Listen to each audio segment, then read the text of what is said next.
de 8%. Donc là, tu as le contrôle, Et où est le CFTR? là. Et là, c'est le contrôle tubuline. Alors là, on a Tu vois, l'impression... là, une augmentation par rapport au contrôle. Donc, et ça, c'est quoi? Ça, c'est la tubuline, une augmentation. D'accord. Les origines de projet NeuroProCF commencent il y a 6 ans avec le financement par la Commission européenne d'un premier projet européen protéomique sur la mucoviscidose. Ce projet rassemble les médecins, les inventaires technologiques et les chercheurs proprement dit. C'est la première fois que les médecins apprennent à parler aux chercheurs et les ingénieurs apprennent à parler aux chercheurs et aux médecins. Donc ça, c'est une avancée considérable dans la façon de développer la recherche, et en particulier la recherche sur la mucoviscidose. Si vous avez des médecins dans des pays différents, la définition de la mucoviscidose est différente.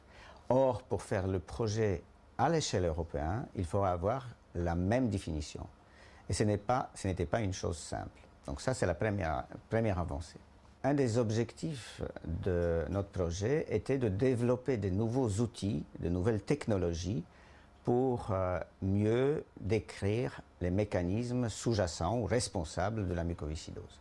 Et en effet, les nouveaux outils que nous avons développés ont permis d'identifier de nouvelles protéines impliquées dans les mécanismes responsables de la mucoviscidose, et ces protéines pourront servir prochainement comme les marqueurs de pronostic de la maladie. Et à nouveau, il s'agit de protéines impliquées dans l'inflammation, mais aussi dans l'infection. Une avancée majeure a été faite dans l'identification de protéines qui sont exprimées de façon différentielle dans les cellules malades et les cellules saines. Ces protéines, impliquées dans l'inflammation ou dans la réponse à l'infection, pourront, le cas échéant, être les biomarqueurs de la gravité ou de la sévérité de la maladie. Mais parallèlement, nous avons comme l'objectif de identifier un groupe de protéines qui seraient les biomarqueurs pronostiques de la maladie. Et c'est grâce à la définition commune de la maladie dans différents centres de recherche, grâce à la participation de différents centres de protéomique en Europe, que nous sommes actuellement en train d'évaluer le groupe de protéines présents dans le sang et la salive des malades atteints de mucoviscidose ayant des formes de gravité différentes, pour savoir si oui ou non il est possible d'avoir les biomarqueurs de sévérité de la maladie. Et en fait, il semblerait que des marqueurs généraux ne seront pas possibles. Il ne sera pas possible d'avoir les biomarqueurs pour toute la planète pour la mucoviscidose de sévérité. Il semble que chaque pays ou chaque région va avoir leur propre biomarqueur de sévérité, et ceci est dû à l'environnement, à la prise en charge par les médecins, à la nutrition. C'est une avancée considérable également, car jusqu'à présent, on pensait qu'il sera possible d'avoir un marqueur pronostic ou de sévérité global pour cette maladie.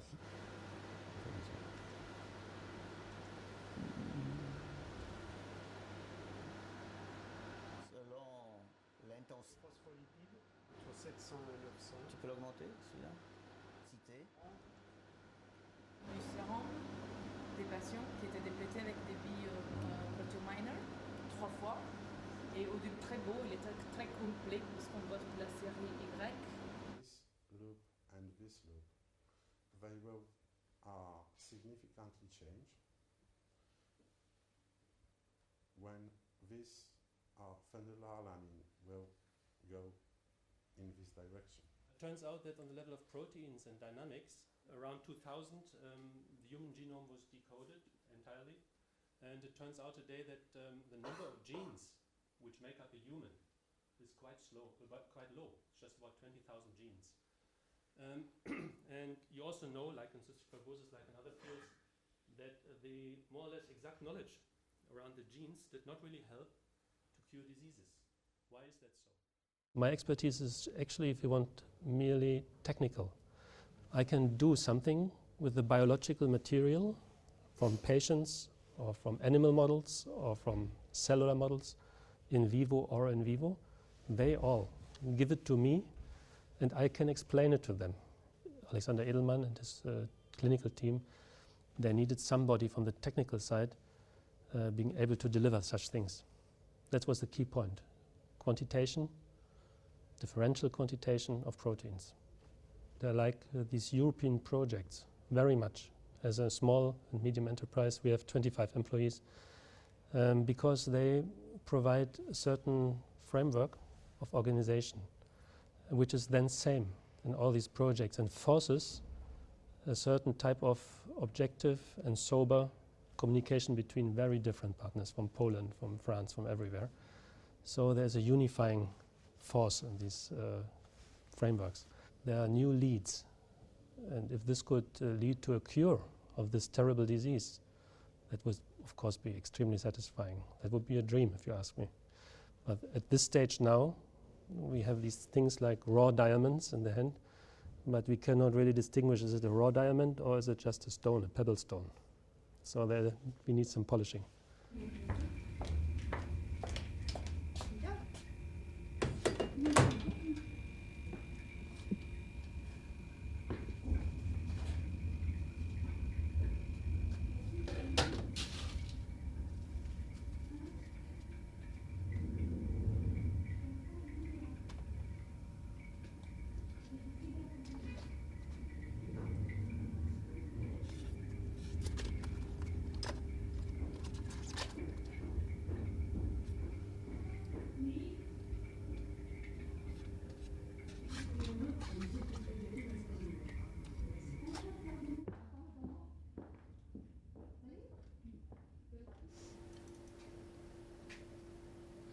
Pauline Villeroy, elle n'avait pas une qui était... L'échelle. Ça, c'est la force Colline.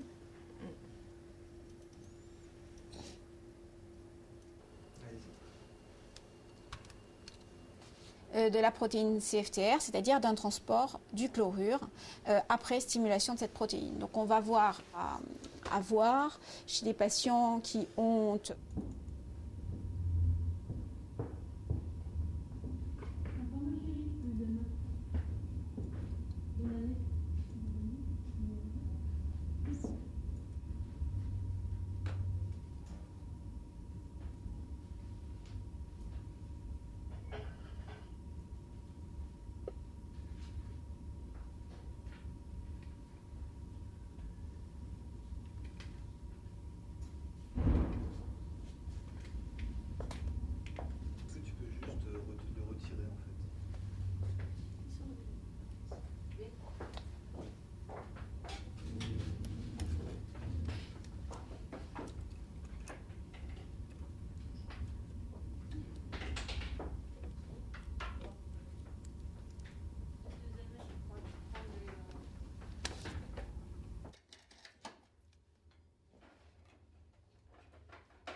En effet, avec la recherche fondamentale, on a individualisé des mécanismes qui sont des mécanismes génétiques à l'origine de la maladie et on peut arriver à corriger ou à court-circuiter un certain nombre de mutations.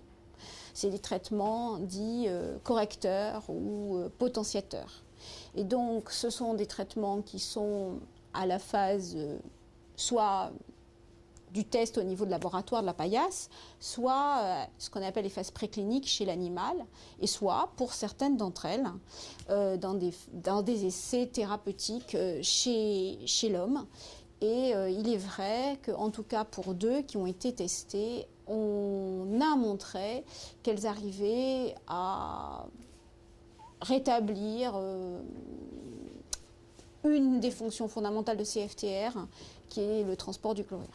La survie des patients atteints de mucoviscidose s'est énormément améliorée ces 30 dernières années. Dans les années 60, au moment où on a individualisé la maladie, les patients mouraient vers l'âge de 5 ans. Et maintenant, la médiane de survie des patients est de l'ordre de 40 ans. C'est-à-dire que 50% des patients vont survivre plus de 40 ans. Donc les patients maintenant atteints de mucoviscidose sont des patients qui survivent à l'âge adulte, c'est clair, qui ont une vie d'adulte actif, normal, avec un métier, des enfants. Évidemment, le but ultime, c'est d'arriver à traiter les patients, à améliorer leur qualité de vie et leur survie, et puis éventuellement à guérir, ou en tout cas à éviter la progression de la maladie. Je bouge en fait. Attends, je peux faire comme ça.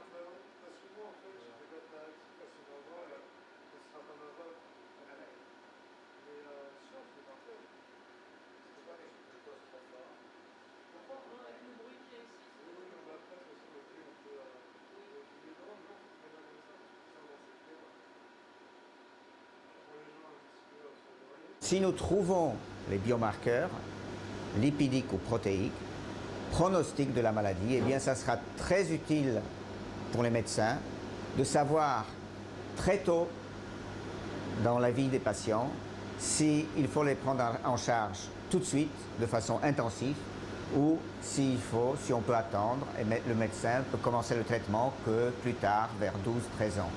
Mais d'ores et déjà, depuis l'identification du gène, il y a énormément de progrès qui ont été faits dans la prise en charge des patients, dans la façon de traiter les symptômes de la maladie, et l'espérance de vie a augmenté considérablement. Donc il faut absolument soutenir la recherche sur la mucoviscidose, que ce soit au niveau européen ou au niveau français, car pour l'instant, ces recherches sont soutenues de façon marginale et anecdotique.